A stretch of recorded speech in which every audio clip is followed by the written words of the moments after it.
Hello दोस्तों, welcome to my class. आज हम अपनी क्लास में एक ऐसा टॉपिक डिस्कस करेंगे जिसके बारे में आजकल बहुत चर्चाएं चल रही हैं। आपने न्यूज़पेपर में देखा होगा, टीवी में, न्यूज़ चैनल पे आजकल इस एलिमेंट की चर्चा बहुत ज़्यादा है। रीजन क्या है? जो आपका इजराइल और फिलिस्तीन का युद्ध चल रहा है, ठीक है, जो उसमें वॉर चल रही है, तो फिलिस्तीन का ये आरोप है कि जो इजराइल है उनके ऊपर किसका यूज कर रहा है? सफेद फास्फोरस का। ठीक है, तो आइए जानते हैं कि ये सफेद फास्फोरस है क्या और ये कितना खतरनाक है, इसका यूज करने से ये कितना घातक हो सकता है। ठीक है, तो सबसे पहले हम जान लेते हैं फास्फोरस के बारे में। फास्फोरस क्या है?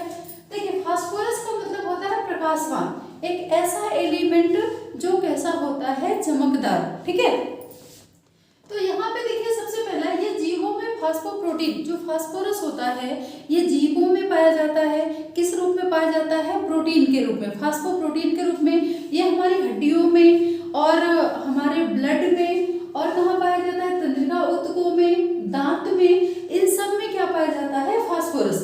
इसके अलावा ये जो फास्फोरस है ये पौधों की वृद्धि के लिए भी आवश्यक है।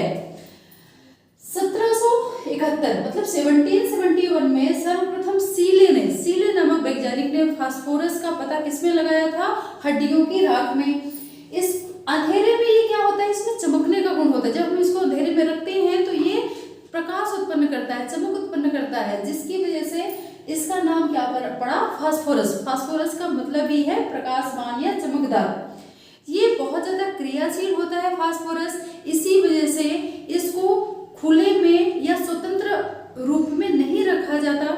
इसको हमेशा किसमें? पानी में डुबोकर रखा जाता है। पानी में, अब आपके मन में ये सवाल उठ रहा होगा कि पानी में घुल जाएगा? नहीं, पानी में ये कैसा होता है? अविलयशील होता है, पानी में घुलता नहीं है, इसलिए इसको पानी में रखा जाता है। दूसरी चीज, ये जो फास्फोरस है, ठीक है, तो फास्फोरस के मतलब ये कभी स्वतंत्र अवस्था में नहीं रहता है, ये किसी न किसी दूसरे तत्व के साथ जुड़ी हुई संयुक्त अवस्था में पाया जाता है। इसके दो अपर रूप हैं, सफेद फास्फोरस और लाल फास्फोरस। तो आज हम बात करेंगे सफेद फास्फोरस के बारे में, क्योंकि सबसे ज्यादा चर्चा का जो विषय बना हुआ है वो कौन है? सफेद फास्फोरस। और लाल फास्फोरस की अपेक्षा सफेद फास्फोरस ज्यादा घातक होता भी है। अब थोड़ी सी चीज यहाँ पे ये बता देती हूँ कि जो आपका लाल फास्फोरस है, फास्फोरस का यूज जो माचिस के ऊपर का भाग होता है ना, जहाँ से हम ऐसे घिस के माचिस को जलाते हैं, तो वो वाला भाग भी आपका पहले सफेद फास्फोरस से ही बनता था, लेकिन इसकी अत्यंत क्रियाशीलता के कारण उसकी जगह अब उससे थोड़ा कम क्रियाशील किसका यूज किया जाने लगा? लाल फास्फोरस का। अब दोस्तों आइए जानते हैं कि सफेद फास्फोरस क्या है, सफेद फास्फोरस कितना घातक है। देखिए, फास्फोरस की वाष्प को, जो फास्फोरस होता है उसकी वाष्प को बहुत जल्दी ठंडा करके जो पदार्थ प्राप्त किया जाता है वही आपको क्या कहलाता है? सफेद फास्फोरस। सफेद फास्फोरस को पीला फास्फोरस भी बोला जाता है। पीला फास्फोरस क्यों? क्योंकि ये वैसे तो सफेद कलर का होता है, लेकिन अगर इसको कुछ टाइम तक रख दिया जाए तो इसका कलर चेंज हो जाता है, ये पीले कलर का हो जाता है, इसलिए इसे पीला फास्फोरस भी कहा जाता है। ये 30 डिग्री सेंटीग्रेड पर जैसे ही वायु के संपर्क में आता है वो तुरंत क्रियाशील होकर जलने लगता है। ठीक है, तो फिलिस्तीन के लोगों की ये शिकायत भी है कि मतलब फास्फोरस का यूज किया जा रहा है, तो फास्फोरस की वजह से लोगों को सांस लेने में कठिनाई, उनकी त्वचा में जलन और बहुत सारी दिक्कतें उनको हो रही हैं। ठीक है, अब ये होता कैसा है? ये मोम के समान अल्प पारदर्शी, जैसे मोम होती है ना, पूरी पारदर्शी नहीं होती, ऐसे ही आपका ये फास्फोरस भी होता है। पानी में घुलनशील नहीं है, इसलिए इसको पानी में रखा जाता है।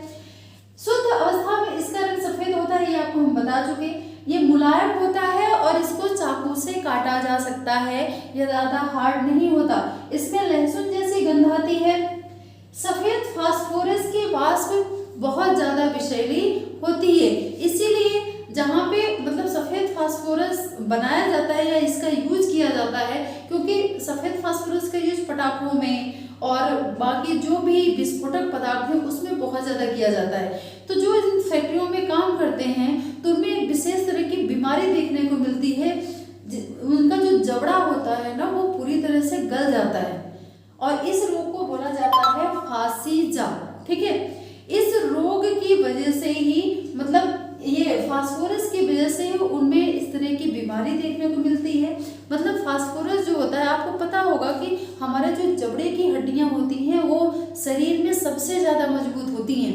तो जब ये जबड़े की हड्डियों को गला सकता है तो आप समझ सकते हैं कि ये कितना खतरनाक है। इसके अलावा तुरंत जैसे ही हम वायु के उसमें पानी से अगर निकाल के इसको वायु के संपर्क में ले आए तो तुरंत ये आग पकड़ लेता है, और जहाँ पे इसका मतलब इसको गिराया जाता है या इससे बम बनाकर इससे विस्फोट किया जाता है तो वहाँ पे बिल्कुल धुआं धुआं हो जाता है। धुएं का एक तरह से कवरअप बन जाता है, घना बादल सा बन जाता है। और दूसरी चीज ये कि ये जो आपका सफेद फास्फोरस है ये तब तक जलता है जब तक कि वहाँ की पूरी ऑक्सीजन खत्म नहीं हो जाती। एक तरह से ये ऑक्सीजन को पूरी तरह से जहाँ ये गिरता है वहाँ से ये खत्म कर देता है, ठीक है, जिससे लोगों को सांस लेने में भी बहुत ज़्यादा कठिनाई होती है। और ऐसा नहीं है कि ये गिरा कहीं पे और तुरंत ही खत्म, जब तक वहाँ पे ऑक्सीजन मौजूद है तब तक ये पूर्णतः उससे क्रिया करेगा, ठीक है। तो ये है आपका सफ़ेद फास्फोरस, जो अगर इसका अगर नॉर्मली यूज में लाया जाए तो ये फायदेमंद भी है, लेकिन अगर इससे विस्फोटक पदार्थ या घातक पदार्थ बनाए जाते हैं तो ये बहुत ज़्यादा खतरनाक होता है, जो कि अब ये हम कंफर्म नहीं कर सकते, लेकिन फिलिस्तीन के लोगों का ये कहना है कि इजराइल इसका यूज कर रहा है, ठीक है। तो ये जो सफ़ेद फास्फोरस है ये बहुत ज़्यादा घातक है। ये जानकारी अगर आपको अच्छी लगी हो तो वीडियो को लाइक, शेयर एंड सब्सक्राइब करें। Thank you.